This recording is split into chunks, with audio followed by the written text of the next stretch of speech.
E aí, tudo bem? Estamos de volta aqui com mais uma aula, desta vez de Química, onde nós vamos dar continuidade aos conteúdos do mês de abril com as leis ponderais. Essas leis ponderais são consideradas leis ponderais da química ou leis ponderais das transformações químicas, já que é o objeto de estudo neste capítulo, são as transformações químicas. Então, nós temos duas leis. Temos a lei de Lavoisier e a lei de Proust.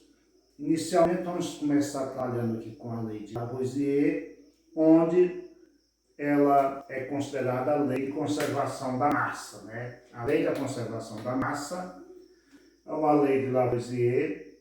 Essas leis, elas são do século XVIII, período em que a química está novamente começando realmente a se desenvolver. Inclusive, o Lavoisier, ele é até considerado o pai da química moderna, porque com ele a química ganha um caráter mais experimental e menos filosófico. Lavoisier trabalhou fazendo experimentos onde, para isso, ele contou com a ajuda de muitos colaboradores. Quando vocês forem estudar os textos aí no livro, vocês observem aí a colaboração que nós tivemos de alguns cientistas que trabalharam com Lavoisier. Ele criou a lei da conservação da massa, que popularmente ficou conhecido como, abrem aspas, na natureza nada se cria, nada se perde, tudo se transforma, fecham aspas. Essas foram palavras de Lavoisier em relação ao que ele achava que acontecia com a matéria na natureza.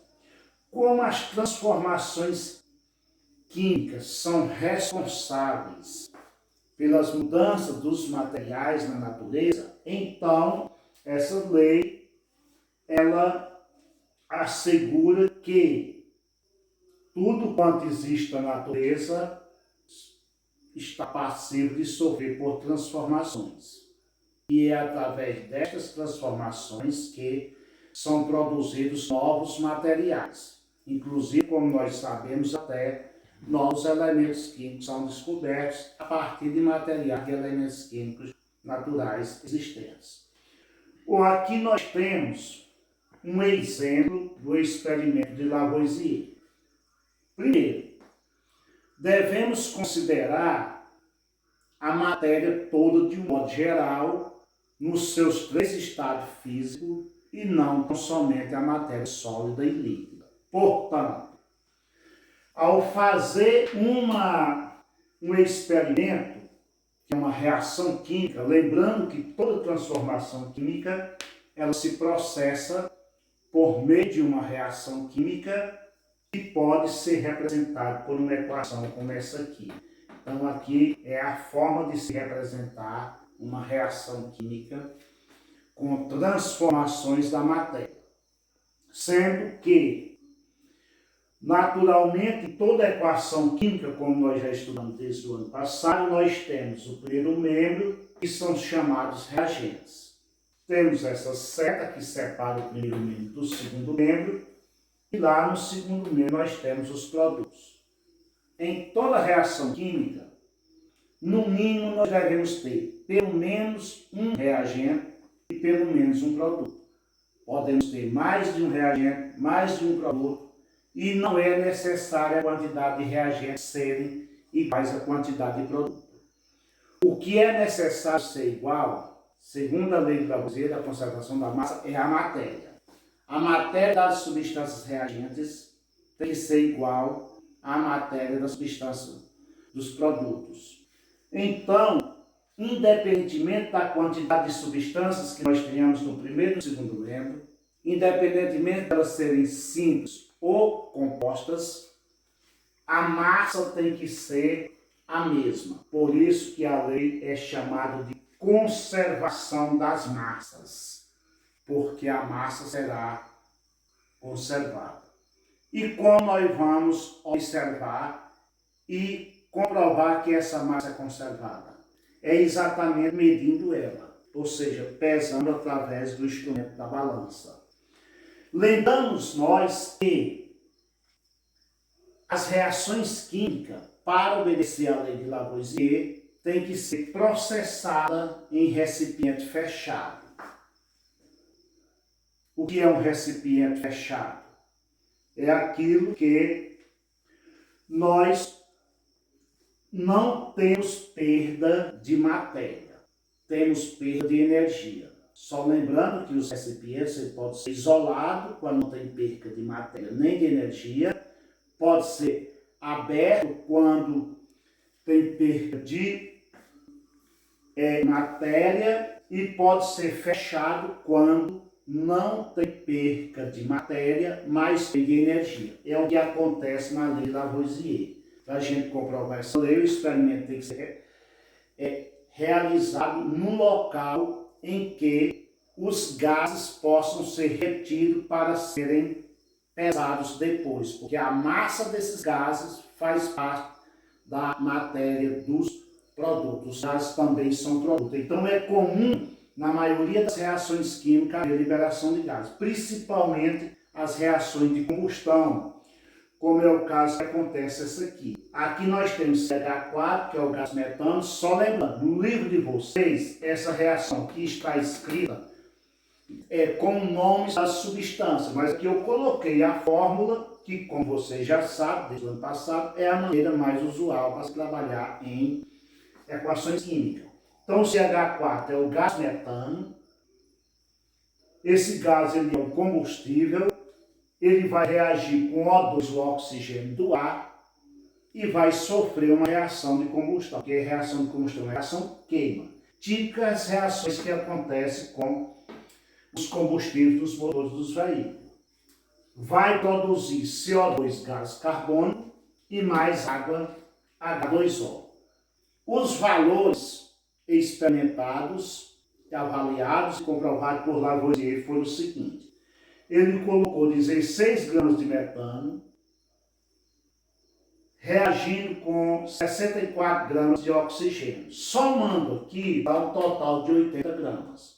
Lá no livro de vocês têm isso somado. Aqui eu não coloquei por uma questão de espaço. Igual, veja bem, ao invés de usarmos a setazinha separando o primeiro membro do segundo membro, vamos passar para uma equação completamente matemática. Agora, usando a nossa igualdade que usamos nas equações matemáticas. Segundo membro, 44 mais 36, também 80. Então, a gente tem uma somatória de 80 gramas de reagente e uma somatória de 80 gramas de produto. Isso foi possível porque aqui é gás. Esse gás foi retido, não se evaporou. E aqui é água, que na maioria das vezes, essa água sai na forma de vapor, que também poderia se evaporar. Bom, além disso aí, vocês vão ler os textos aí, vão observar as contribuições de Lavoisier para a química. Entre tantas outras, ele também fez aqui escreveu também aqui a respeito da síntese da água, que era questionado no momento. Primeiro, foi dito o seguinte, que a água era formada a partir do ar inflamável mais o ar vital, que produzia a água, né? O ar inflamável mais ar vital, aqui seria o primeiro membro da equação. A água seria o produto. Como eu falei há pouco tempo, nós podemos ter quantidades de reagente diferentes de quantidade de produto. O que tem que ser igual é a massa, não a quantidade de substância. Então aqui eu tenho o ar inflamável mais o ar vital. Quem é esse ar inflamável? É o gás hidrogênio. E esse ar vital, que na época se chamava, é o gás oxigênio. Por que ele era chamado de ar vital? Porque, como nós sabemos, hoje é fundamental para a nossa respiração. Para nos manter vivos, dependemos continuamente dele, né? Então, por isso que é chamado de ar vital. E aqui, ar inflamável, porque o gás hidrogênio é um gás muito inflamável, né? Então, nesse caso aqui, o autor não coloca aqui quantidades, né? Na verdade, aqui ele não está comprovando mais a lei de Lavoisier. Aqui está apenas mostrando reações que na época conseguiram produzir, que está aqui síntese. Em química, a palavra síntese significa formação. Então aí se trata da formação da produção de água a partir desses dois gases aqui.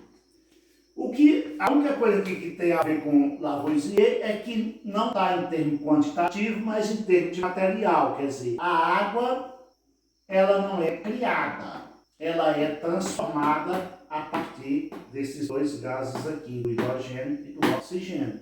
Então, a relação que nós temos com a lei de Lavoisier é essa, é em reafirmar, ou comprovar aqui que a matéria ela não é criada, ela é transformada. Aqui, nesse primeiro exemplo da letra A, nós estamos comprovando matematicamente as quantidades de substâncias, né? E aqui a gente está provando que a matéria a água não foi criada. Ela, apesar da gente chamar de síntese, a água ela está sendo transformada, né? Transformada no gás hidrogênio, mais o gás oxigênio, na formação da água.